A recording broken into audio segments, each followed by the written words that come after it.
Hello जी, एक और फिर से आप सभी का स्वागत है आपके अपने यूट्यूब चैनल पे। और एनसीईआरटी क्लास 12 पॉलिटी आज चैप्टर नंबर 5 डिस्कस करेंगे। चैप्टर नंबर 5 का आज दूसरा क्लास है ना। चैप्टर नंबर 5 का आज सेकेंड क्लास है। तो इसी क्रम में हम आगे बढ़ते हुए चलेंगे और इस संपूर्ण बुक का अध्ययन करेंगे। ठीक है, स्वतंत्र भारत में राजनीति जो है 12th क्लास का बुक जो है वो भारत की राजनीति के बारे में बताता है आज़ादी के बाद। उसी का हम क्रमशः अध्ययन करते हुए आ रहे हैं चैप्टर नंबर 1 से, और आज हम अध्याय 5 में पहुंच चुके हैं। ठीक है, अध्याय 5 में भी एक क्लास हो चुका है, दूसरा क्लास है। तो अगर आपने अभी तक पीछे का क्लास नहीं किया तो जाकर आराम से कर लेंगे। ठीक है, टोटल क्लास का वीडियो आपके चैनल पे पड़ा हुआ है।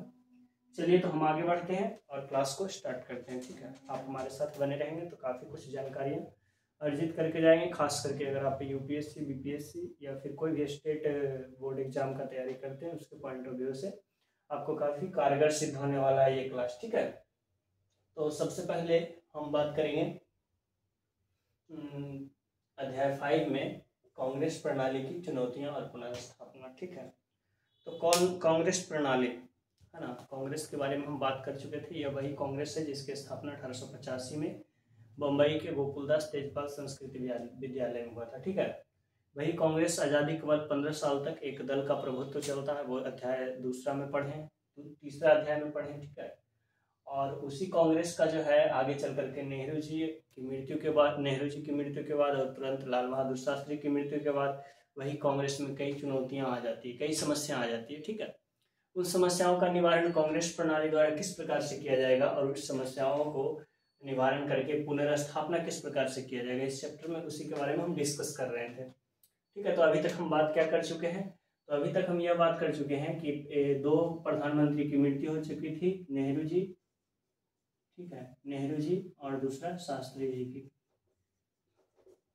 शास्त्री जी और नेहरू जी की मृत्यु हो चुका था। उसके बाद संपूर्ण मंत्रिमंडल द्वारा इंदिरा गांधी को प्रधानमंत्री का समर्थन मिला था, है ना। संपूर्ण मंत्रिमंडल को, सांसद का समर्थन इंदिरा गांधी को मिला था, अतः नेक्स्ट पीएम के रूप में इंदिरा गांधी बनी थी। ठीक है, इंदिरा गांधी बनी थी, कोई दिक्कत नहीं था, लेकिन इंदिरा गांधी को राजनीतिक अनुभव कम था प्रधानमंत्री के पॉइंट ऑफ व्यू से, प्लस उनकी छवि अच्छी, मतलब छवि जो है संपूर्ण भारत के स्तर पर नहीं थी। एक भारतीय राष्ट्रीय नेता के रूप में उनकी छवि अभी नहीं निकल करके आई थी। तो इस कारण जो है वो कांग्रेस में कई सारी समस्याएं निकल करके आती है। ठीक है, और वही समस्याओं का सामना करना पड़ेगा 1967 के चुनाव में। 1967 का जब चुनाव होगा तो कांग्रेस जो है वो यहाँ कमजोर पड़ जाएगी और केंद्र में जो बड़ी मुश्किल से सत्ता बचा पाती है, सांसदों का आधा से अधिक बहुमत ला पाती है और केंद्र में तो अपनी सत्ता स्थापित करके रखती है, लेकिन राज्यों में 9 राज्य में कांग्रेस जो है अपना बहुमत खो देती है और 9 राज्य में जो है वो विपक्ष पार्टी की सरकार बनती है, गठबंधन पार्टी की सरकार बनती है। तो ये यहाँ तक हम देख चुके थे। और वही 9 राज्य में जो था, अभी तक 9 राज्य में होता क्या था, जैसे आधे से अधिक बहुमत, मान लिया जाए 100 राज्य विधानसभा में 100 सीट है, तो उसमें से अगर कोई पार्टी को, ए कोई पार्टी है या फिर बी कोई पार्टी है, इसमें से जिस पार्टी को 51 सीट मिल जाएगा वह पार्टी अपना मुख्यमंत्री नियुक्त कर सकती है। राज्य विधानसभा की बात कर रहे हैं। ठीक है, तो 9 राज्य में बहुमत नहीं मिला था कांग्रेस को, तो अच्छा जो उसकी विपक्षी पार्टी थी वो गठबंधन बना करके सरकार बना रही थी। विपक्षी पार्टी में कई सारे सांसदों का समर्थन चाहिए था। उसी में से एक नया नौटंकी शुरू हो गया था, क्या कि सांसद तो अपने पार्टी से चुनाव लड़ते थे, लेकिन कुछ समय के बाद वो पार्टी चेंज कर लेते थे, पैसा वगैरह के लोभ में या फिर एक ऊंचे ओहदे के लोभ में, है ना। बहुत सारे कारणवश जो है वो पार्टियां बदल लिया करते थे। जब पार्टियां बदल लिया करते थे तो इससे क्या होती थी, राजनीतिक अस्थिरता की स्थिति उत्पन्न होती थी। राजनीतिक अस्थिरता, है ना, राजनीतिक अस्थिरता की स्थिति उत्पन्न होती थी। उसी को रोकने के लिए दल बदल विरोधी कानून लाया गया, है ना। तो क्या बताएं हम, दल बदल के बारे में हम बातें कर रहे थे। 1967 का जो राज्य विधानसभा में चुनाव हुआ था उसमें कांग्रेस को बहुमत नहीं मिल पाया था, अतः विपक्षी पार्टी गठबंधन के रूप में राज्य में जो है अपनी पार्टी स्थापना की थी, है ना। राज्य में अपनी सत्ता स्थापना की थी। बहुत सारे राज्य में, चाहे बिहार हो जाए, चाहे उत्तर प्रदेश हो जाए, चाहे हरियाणा हो जाए, चाहे पंजाब हो जाए, इधर का पूरा राज्य में बहुमत खो चुकी थी कांग्रेस जो है। ठीक है, तो उसी में जो था कुछ नेताओं द्वारा, कुछ सांसदों द्वारा अपना दल बदल लिया जाता था। किस लोग में, तो पैसे के लोभ में या फिर ऊंचे पद के लोभ में कि जो सत्ता पार्टी मान लिया जाए कांग्रेस का विपक्षी जो गठबंधन है उसको एक नेता चाहिए, और एक नेता अगर मिल जाता है तो वो बहुमत में आ जाती है और वो सत्ता में बैठ जाएगी। तो सत्ता में बैठ जाएगी तो उसको बहुत फायदा होने वाला है। तो वो लोभ देता है एक सांसद को कि आप आइए, हम मंत्रिमंडल आपको एक दे देंगे, है ना, एक मंत्रिमंडल आपको, एक मंत्रालय दे देंगे, आप हमारे पार्टी में शामिल हो जाइए। तो दूसरी पार्टी को छोड़ करके वो जो पार्टी जो नया सत्ता में आने वाली है उस पार्टी में शामिल हो जाते थे। ठीक है, इसी को दल बदल बोलते थे, है ना। जैसे उदाहरण स्पष्ट बिहार में अगर देखा जाए तो मान लीजिए कोई जेडीयू से कोई पार्टी जो है वो चुनाव लड़ रही है और आरजेडी के पास बहुमत नहीं है, लेकिन 2 विधायक अगर उसके पार्टी में शामिल हो जाते हैं तो बहुमत में आ जाएगी।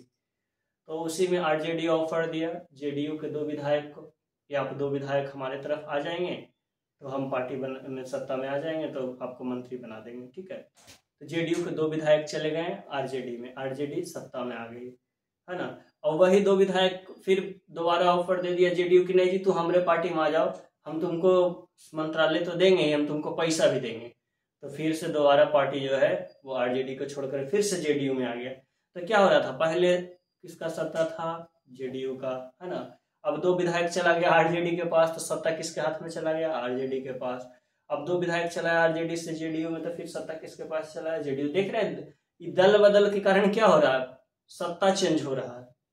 तो सत्ता चेंज हो रहा है उससे राजनीतिक अस्थिरता की स्थिति उत्पन्न हो रही है, लेकिन फायदा हो रहा है जो सांसद दल बदल रहा है, लेकिन घाटा किसको हो रहा है, पार्टी को घाटा हो रहा है, देश की राजनीतिक व्यवस्था को घाटा हो रहा है, देश की लोकतांत्रिक व्यवस्था को घाटा हो रहा है।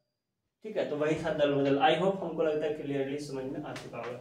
तो वही दल बदल को रोकने के लिए 10वीं अनुसूची में दल बदल विरोधी कानून बनाया गया, है ना।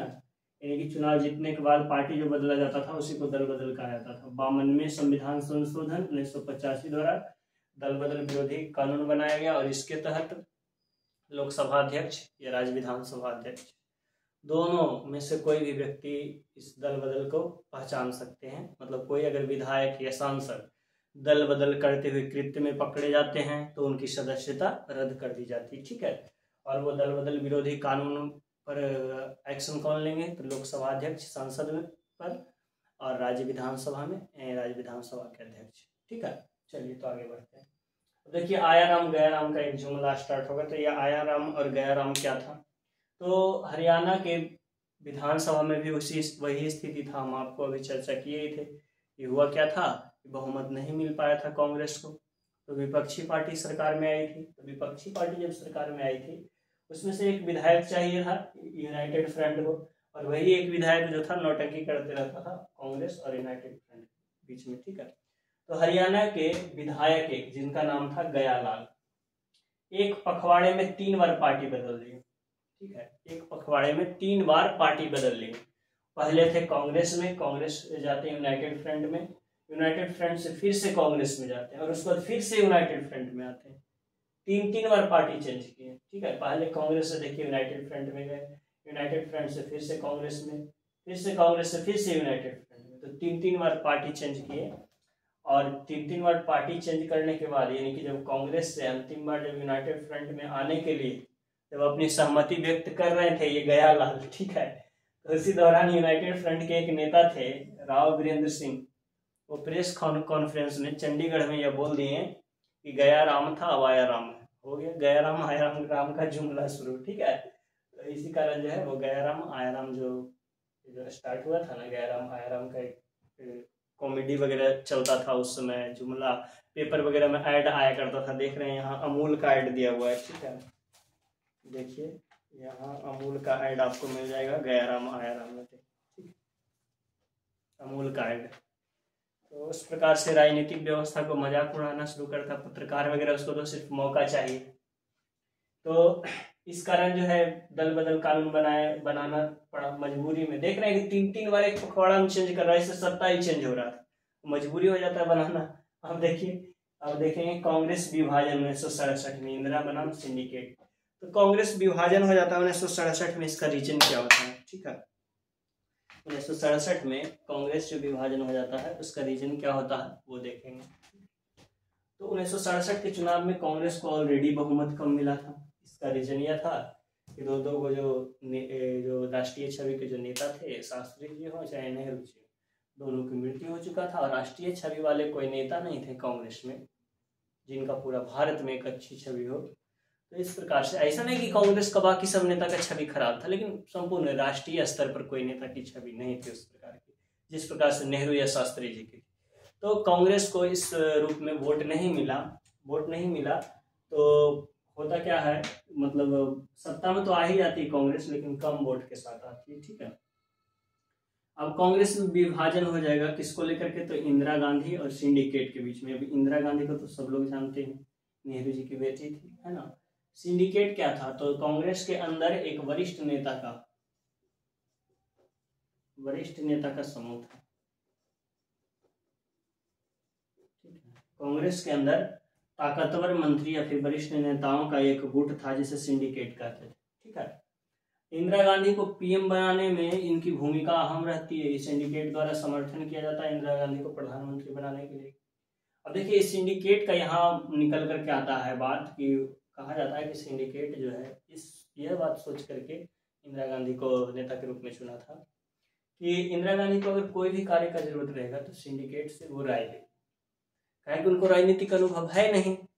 लेकिन इंदिरा गांधी जो है वो एक महत्वाकांक्षी स्त्री थी, वो खुद से चाहती है कि हमारा स्वयं इमेज बने संपूर्ण भारत के स्तर पर, हम स्वतंत्र हो अपने निर्णय लेने के लिए, है ना। तो इस रूप में जब वो स्वतंत्रता करना शुरू करती है, अपना निर्णय लेना खुद शुरू करेगी, तब जो है दोनों के बीच में विवाद शुरू हो जाएगा, सिंडिकेट और इंदिरा गांधी। ठीक है, और वह विवाद जो है राष्ट्रपति चुनाव 1969 में स्पष्ट रूप से दिखेगा 2 ही साल के बाद। ठीक है, अब देखिए विवाद का कुछ और भी कारण था। 1767 में 10 सूत्री कार्यक्रम लागू किया गया था। इंदिरा गांधी द्वारा प्रधानमंत्री थी तो 10 सूत्री कार्यक्रम लागू करेगी। 10 सूत्री कार्यक्रम के तहत क्या क्या शामिल था, बैंकों पर सामाजिक नियंत्रण, मतलब सरकार का नियंत्रण।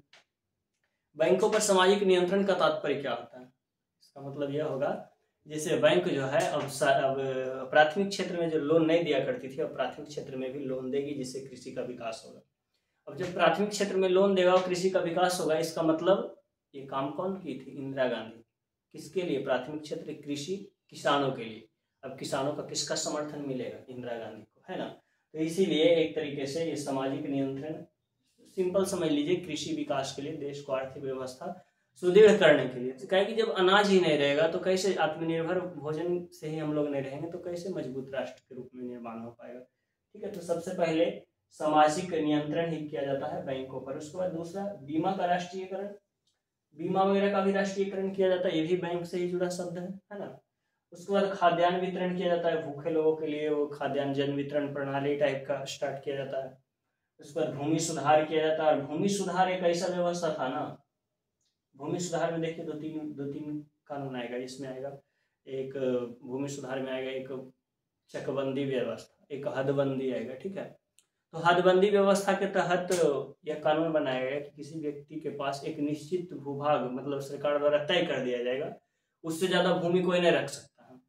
अब जमींदार थे ज्यादातर शामिल कांग्रेस में, वो तो इसके विरोधी होंगे। सिंडिकेट मंत्री जितना भी थे वो सब जो थे, वरिष्ठ मंत्री सब जो थे वो एक पूंजीपति व्यक्ति, तो उनको तो दिक्कत होगा, काहे कि गरीबों के पक्ष में बन रहा है, पूंजीपतियों के खिलाफ कानून बन रहा है, तो उनको तो दिक्कत होगा ही, तो विरोध करना स्वाभाविक है। ठीक है, इस कारण इन लोग के और इंदिरा गांधी के बीच में थोड़ा सा मनमुटाव हो जाता है, काहे कि जितना 10 सूत्री मांग रहेगा ना, सब गरीबों के लिए रहेगा। ठीक है, गरीबी उत्थान,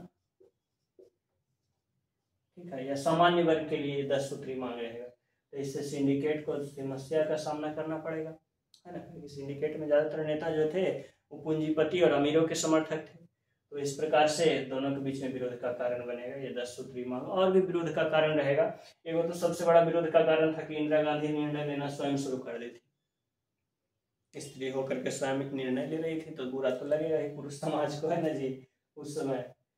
अब देखिए यह विरोध जो है राष्ट्रपति चुनाव 1969 में स्पष्ट रूप से दिखेगा। ठीक है, कैसे दिखेगा, तो सिंडिकेट नेता जो है इंदिरा गांधी से बिना पूछे, बिना राय मशवरा किए उस समय के लोकसभा अध्यक्ष रहेंगे नीलम संजीव रेड्डी। ठीक है, नीलम संजीव रेड्डी उस समय लोकसभा अध्यक्ष रहेंगे, और इनसे इंदिरा गांधी को मतभेद चलता है, इस कारण से इनको खड़ी कर देते हैं राष्ट्रपति के चुनाव में। राष्ट्रपति के प्रत्याशी के रूप में इनको खड़ी कर देते हैं, नीलम संजीव रेड्डी को। अब इंदिरा गांधी को यही बात हर्ट कर देता है, बताओ तो हमारे विरोध में खड़ी कर दिया। कोई हमको बिल पारित करना रहेगा तो दोनों में तू मैं होते रहेगा, प्रधानमंत्री और राष्ट्रपति के बीच में, ठीक है। इंदिरा गांधी बोलती है अच्छा गेम खेल लो, लेकिन वो अलग गेम खेलेगी। और इंदिरा गांधी जो है उसमें उपराष्ट्रपति रहते हैं बीबी गिरी, है ना। जाकिर हुसैन की मृत्यु हो गई थी राष्ट्रपति की, तब चुनाव कराना आवश्यक हो गया था, तब बीबी गिरी उपराष्ट्रपति के पद से इस्तीफा देंगे। इनको बोलेंगे इंदिरा गांधी कि आप जो है वो निर्दलीय खड़े हो जाइए, है ना। एक कांग्रेस की तरफ से नीलम संजीव रेड्डी खड़े हो गए थे, सिंडिकेट नेता इंदिरा गांधी के बिना सलाह लिए इनको खड़ी कर दिए, है ना। अब इंदिरा गांधी का वहां कुछ चल नहीं रहा था, तो इंदिरा गांधी क्या की, वो बीबी गिरी के पास गई और बीबी गिरी को बोली, बीबी गिरी में दोनों गुत्थम गुत्थी हुआ और वो बोलते हैं कि आप स्वतंत्र निर्वाचन के रूप में खड़े हो जाइए, ठीक है, मतलब बिना पार्टी के खड़े हो जाइए, है ना। तो बीबी गिरी भी राष्ट्रपति के चुनाव में उतर जाते हैं। अब देखिए गेम असली अब शुरू होगा। अब इसमें होगा क्या, इसके लोकसभा जो अध्यक्ष रहेंगे, पार्टी के अध्यक्ष, कांग्रेस पार्टी के जो अध्यक्ष रहेंगे वो व्हिप जारी करेंगे। व्हिप क्या होता है, तो व्हिप जारी करने का मतलब यह होता है कि पार्टी जो कहेगा सांसद को सुनना पड़ेगा, यानी कि वोट देने के केस में जिसको पार्टी कहेगी इसको वोट देना है, तो संपूर्ण जितना भी सांसद रहेगा उसको समर्थन देना आवश्यक है ना। प्रधानमंत्री स्वतंत्र रहता है, हालांकि उसमें प्रधानमंत्री का पावर भी चलता है कि प्रधानमंत्री अगर बोल दे कि नहीं आप स्वतंत्र से दे सकते हैं वोट, तो स्वतंत्र दे सकते हैं। लेकिन व्हिप सामान्य तौर पर वह व्यवस्था है जिसके तहत एक पार्टी के अध्यक्ष द्वारा यह सुनिश्चित किया जाता है कि एक निश्चित व्यक्ति को ही वोट दिया जाए या एक निश्चित व्यक्ति को समर्थन दिया जाए, यानी कि एक तरीके से व्हिप जारी करके वो अपने ताकत आजमाता है अपना पार्टी के अंदर कि कितना समर्थक है सांसद हमारे में, ठीक है। तो वही व्हिप था, और व्हिप जारी करके इनको कांग्रेस अध्यक्ष द्वारा कहा जाता है कि सब लोग वोट किनको देंगे, सब लोग वोट देंगे नीलम संजीव रेड्डी को। ऑब्वियसली बात है कांग्रेस की तरफ से खड़े हुए थे।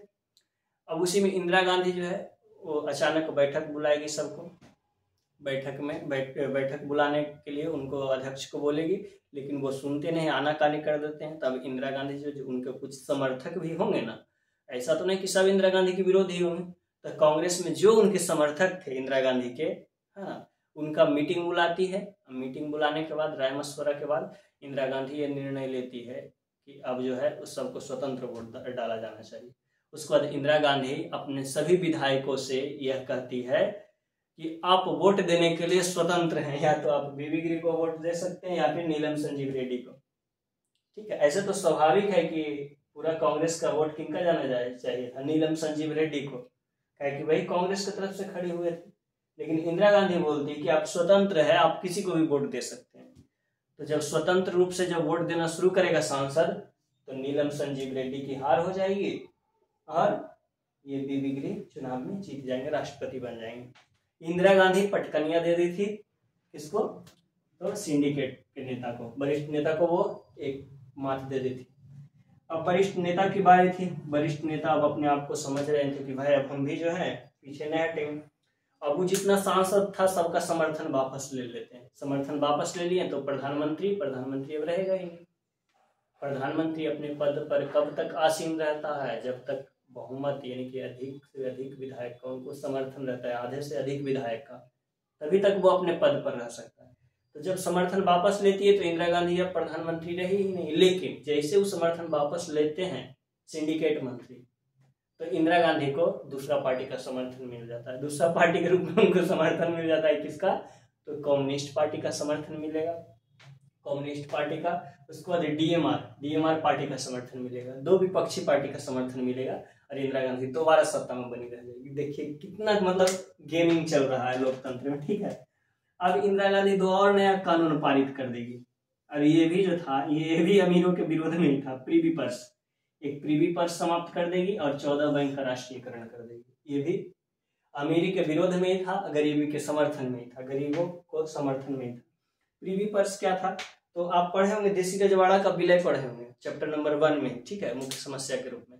तो देसी रजवाड़ा का जब विलय हो रहा था तो उस विलय पत्र में तो नहीं शामिल था, लेकिन अन्य से शामिल किया गया था कि आप राजा है ना, आप राजा की तरह रहिए अपने राज्य में, आपको जितना देशी रियासत का आमतौर पर जितना मोटा मोटी आमदनी है उसके अनुसार से आपको पेंशन निर्धारित कर दिया जाएगा, और प्रत्येक वर्ष या मंथली जो भी निर्धारित किया जाए उस आधार पर आपको भारत सरकार द्वारा पेंशन दिया जाएगा। और वही पेंशन को क्या बोलते थे, प्रीवी पर्स बोलते थे, यानी कि देशी रियासत को भारत में विलय पत्र पर दस्तखत करने के बदले प्रत्येक साल पेंशन दिया जाता था। उस पेंशन को ही बोला जाता था क्या, प्रीवी पर्स। उसको इंदिरा गांधी समाप्त कर दी। हालांकि इसके विरोध है, मतलब कई बार इसको लेकर के नेहरू जी भी बोलते हैं कि प्रीवी पर्स को समाप्त कर दिया जाना चाहिए, लेकिन नेहरू जी के अंदर हिम्मत नहीं आ रहा था।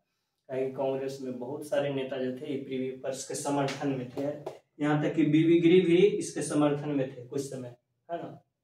बीबी गिरी नहीं, सॉरी, वो इंदिरा गांधी के जो विरोध में प्रधानमंत्री के रूप में खड़े होते हैं ना, वो इनके समर्थन में, है ना। चलिए, तो अब 14 बैंक का राष्ट्रीयकरण कर दिया जाएगा, प्राइवेट बैंक। अब जब प्राइवेट बैंक का राष्ट्रीयकरण कर दिया जाएगा तो राष्ट्रीयकरण का मतलब ये सरकारी हो गया। प्राइवेट बैंक किसको लोन देती है, प्राइवेट बैंक वैसे क्षेत्र को लोन देगी जिसमें उसको अधिक से अधिक रिकवरी का चांस रहेगा। कृषक को, प्राथमिक क्षेत्र को कभी लोन नहीं देगा प्राइवेट बैंक।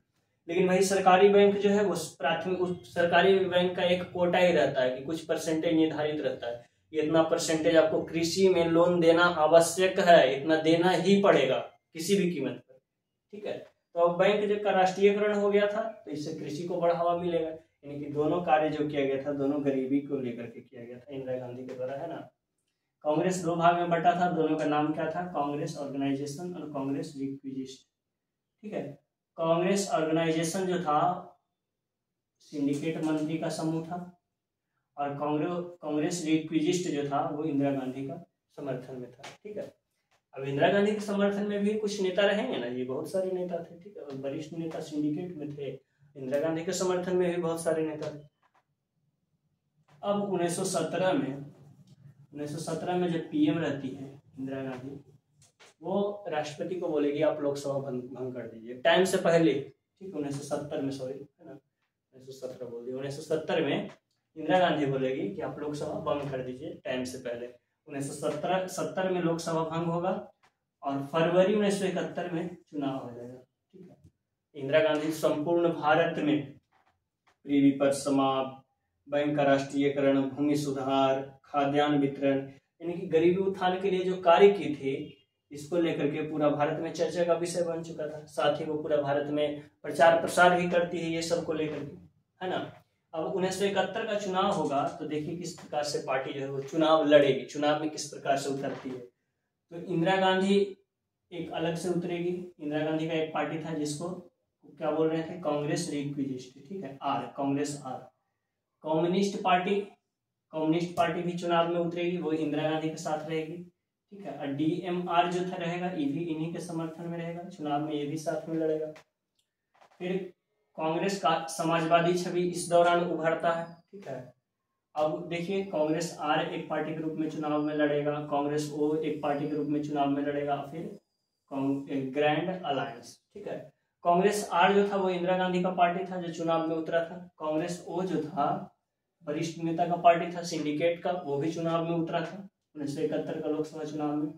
ग्रैंड अलायंस जो था, बाकी जो विपक्षी पार्टी था ना, बाकी विपक्षी पार्टी जैसे जनसंघ हो जाए, कम्युनिस्ट पार्टी हो जाए, लोक जनशक्ति, ऐसे ही करके बहुत सारी पार्टियां थी, वो सब पार्टियों का एक समूह था, वो था ग्रैंड अलायंस, ठीक है।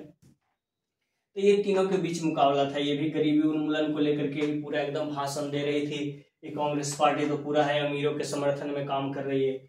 और भाई कांग्रेस जो ऑर्गेनाइजेशन जो था, पुराना वाला कांग्रेस सिंडिकेट वाला, वो तो उसका छवि दिख गया था अमीरों के समर्थन में क्लियरली, कि प्रीवी पर्स का विरोध किया, राष्ट्रीयकरण का विरोध किया वो लोग, 10 सूत्री को लेकर के भी मनमुटाव हुआ, तो इसका तो छवि बन गया था अमीरों के रूप में, ठीक है।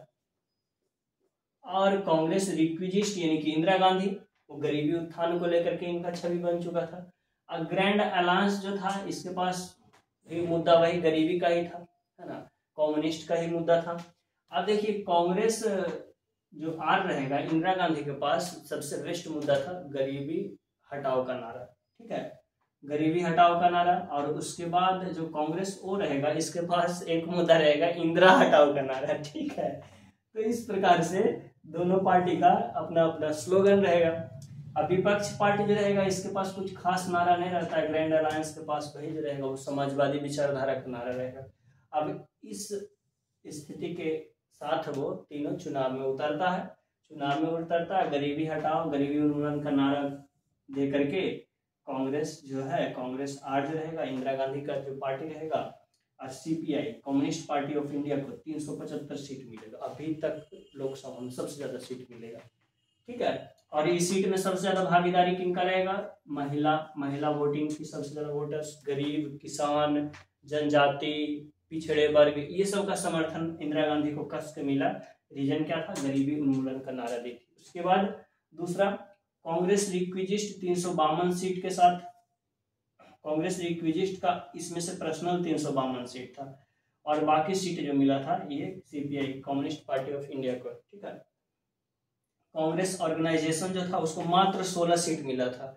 और यहाँ अब क्लियरली हो गया, जो लड़ाई चल रहा था कि हम वास्तविक कांग्रेस हैं, हम वास्तविक कांग्रेस है, इंदिरा गांधी ने कर दिखाया कि वास्तविक कांग्रेस का समर्थन कौन कर रही, वास्तविक कांग्रेस का नेतृत्व कौन कर रही? तो इंदिरा गांधी, ठीक है। और ग्रैंड अलायंस जो है 40 सीट पर ही सिमट करके रह गई।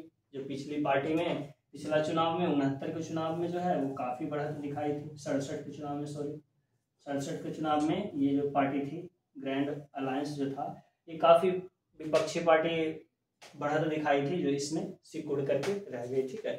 तो ये स्थिति हो जाता है। अब देखिए इसके बाद क्या परिणाम होगा। इसके बाद इंदिरा गांधी का छवि चेंज होगा और 1971 में जो है वो भारत पाकिस्तान युद्ध होगा।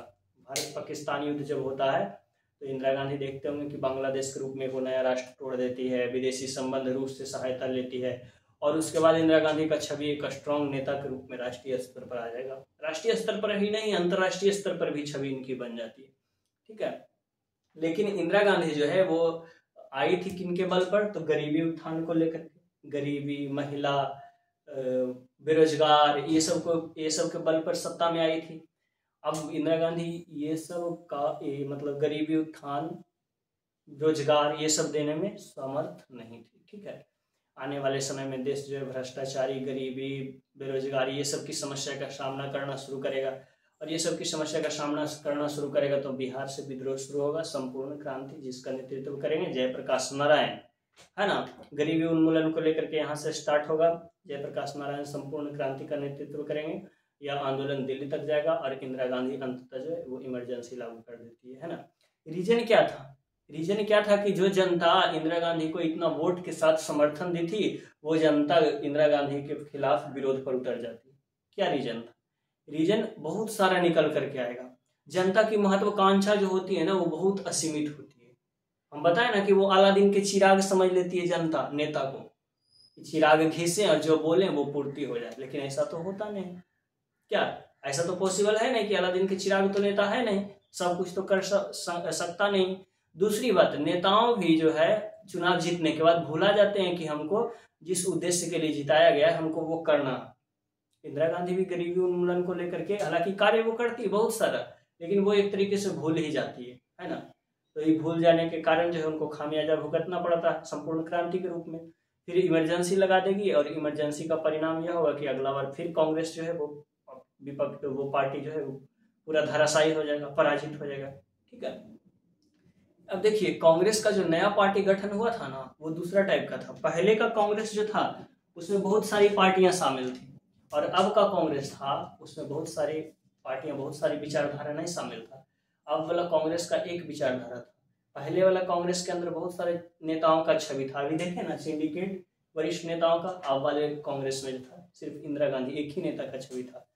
पहले का कांग्रेस जो था वो सबको साथ लेकर के चल रही थी, और अब का कांग्रेस जो था, नया कांग्रेस इंदिरा गांधी के समर्थन में जो आया था, वो कांग्रेस गरीबी, महिला, पिछड़े वर्ग, ये सब के बातों को लेकर के चल रही थी और अमीरों के विचारों को एक तरीके से हाइसियत पर कर दी थी, है ना। तो नया वाला जो कांग्रेस का स्थापना जो हुआ था वो उसका छवि ही चेंज हो गया था। कांग्रेस का जो पुनर्स्थापना होता है, जो पहले का कांग्रेस रहता है उससे सीधे बदल जाता है इंदिरा गांधी के बाद, कांग्रेस का स्वरूप ही बदल जाता है, ठीक है। उसी का खामियाजा आगे थोड़ा सा उसी का समस्या का सामना करना पड़ेगा, ठीक है। तो चलिए आज तक इतना ही था। कांग्रेस प्रणाली, चुनौतियां और पुनर्स्थापना तो हो गया हालांकि भले, पुनर्स्थापना के बाद जो कांग्रेस में जो है वो कुछ विशेषता देखने को मिलता है, जैसे सर्वोच्च नेता की लोकप्रियता पर आश्रित थी, इसका सांगठनिक ढांचा जो था वो पहले के रिस्पेक्ट में कमजोर था।